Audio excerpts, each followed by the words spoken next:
ಯಾರ್ಯಾರು ನನ್ನ ಚಾನಲ್ನ ನೋಡ್ತಾ ಇದ್ದೀರಾ ಎಲ್ಲರಿಗೂ ನಮಸ್ಕಾರ. Welcome to Monisha kitchen. ಇವತ್ತು ನಾವು ಮೀತಿ ಮಟರ್ ಮಲೈ ರೆಸಿಪಿ ಮಾಡೋದನ್ನು ನೋಡೋಣ. ತುಂಬ ಈಸಿಯಾದ recipe, very simple.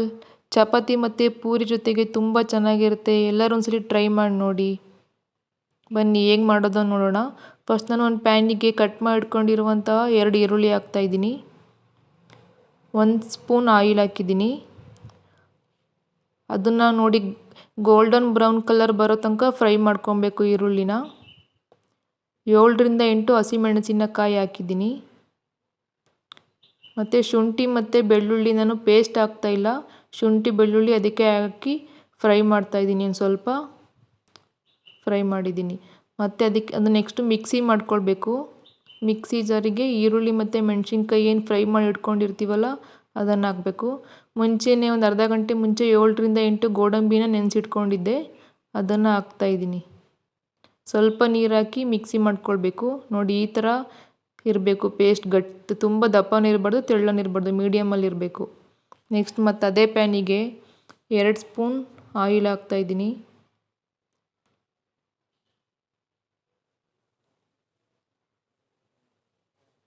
1 table spoon ಸಾಸಿವೆ, 1 ಟೇಬಲ್ ಸ್ಪೂನ್ ಜೀರಿಗೆ, ಮತ್ತು ಗ್ರೈಂಡ್ ಮಾಡಿ ಇಟ್ಕೊಂಡಿರ್ತೀವಲ್ಲ ಅದನ್ನು ಹಾಕಬೇಕು. ಈರುಳ್ಳಿ ಮತ್ತು ಗೋಡಂಬಿ ಏನು ಗ್ರೈಂಡ್ ಮಾಡಿ ಇಟ್ಕೊಂಡಿರೋದನ್ನು ಹಾಕಬೇಕು.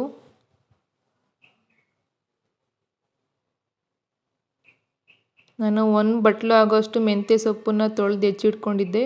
ನಾನು 1 ಬಟ್ಲು ಆಗೋಷ್ಟು ಹಾಕ್ತಾಯಿದ್ದೀನಿ. ನೀವು ಬೇಕಾದರೆ ಜಾಸ್ತಿ ಹಾಕ್ಕೊಳ್ಬೋದು. ನೆಕ್ಸ್ಟ್ ಬಟಾಣಿನ ನಾನು ಫಸ್ಟಿಗೇ ಬೇಯಿಸಿ ಇಟ್ಕೊಂಡಿದ್ದೆ ಕುಕ್ಕರಲ್ಲಿ ಸಪ್ರೇಟಾಗಿ. ಹಸಿ ಬಟಾಣಿನ ಹಾಕ್ತಾಯಿದ್ದೀನಿ. ಒಂದು 1/4 ಕಪ್ಪಷ್ಟು ನೀರು ಮಿಕ್ಸ್ ಮಾಡ್ತೀನಿ. ಜಾಸ್ತಿ ಇಲ್ಲ, ಸ್ವಲ್ಪ ನೀರು ಮಿಕ್ಸ್ ಮಾಡಬೇಕು, ಇಲ್ಲಾಂದರೆ ತೆಳ್ಳಗಾಗತ್ತೆ. 1 ಸ್ಪೂನ್ ರುಚಿಗೆ ನಿಮ್ಗೆ ಎಷ್ಟು ಬೇಕಷ್ಟು ಉಪ್ಪು ಹಾಕ್ಕೊಳ್ಬೇಕು. ಲಾಸ್ಟಿಗೆ ಕೋಲ್ಡ್ ಕ್ರೀಮನ್ನು ಆ್ಯಡ್ ಮಾಡ್ತಾಯಿದ್ದೀನಿ. ಕೋಲ್ಡ್ ಕ್ರೀಮ್ ಇದ್ದರೆ ಹಾಕ್ಬೋದು, ಇಲ್ಲಾಂದರೆ ಇಲ್ಲ, ಅದೇನು ಅವಶ್ಯಕತೆ ಇಲ್ಲ. ಮನೇಲಿದ್ದರೆ ಹಾಕ್ಬೋದು. 1 ಟೇಬಲ್ ಸ್ಪೂನ್ ಗರಂ ಮಸಾಲ. ಇಷ್ಟೇ ನೋಡಿ, ಮೀತಿ ಮಟರ್ ಮಲೈ ರೆಡಿ ಆಯಿತು. ನಾನು ಪೂರಿ ಜೊತೆಯಲ್ಲಿ ಮೀತಿ ಮಟರ್ ಮಲೈ ಮಾಡಿದ್ದೀನಿ. ನೀವು ಪೂರಿ ಮತ್ತು ಚಪಾತಿ ಎರಡರಲ್ಲೂ ಮಾಡ್ಬೋದು. ಪ್ಲೀಸ್ ನನ್ನ ಚಾನಲ್ನ ಯಾರ್ಯಾರು ಸಬ್ಸ್ಕ್ರೈಬ್ ಆಗಿಲ್ಲ ಸಬ್ಸ್ಕ್ರೈಬ್ ಮಾಡಿ, ಶೇರ್ ಮಾಡಿ, ಪಕ್ಕದಲ್ಲಿ ಬರೋ ಬೆಲ್ ಐಕನ್ನ ಪ್ರೆಸ್ ಮಾಡಿ.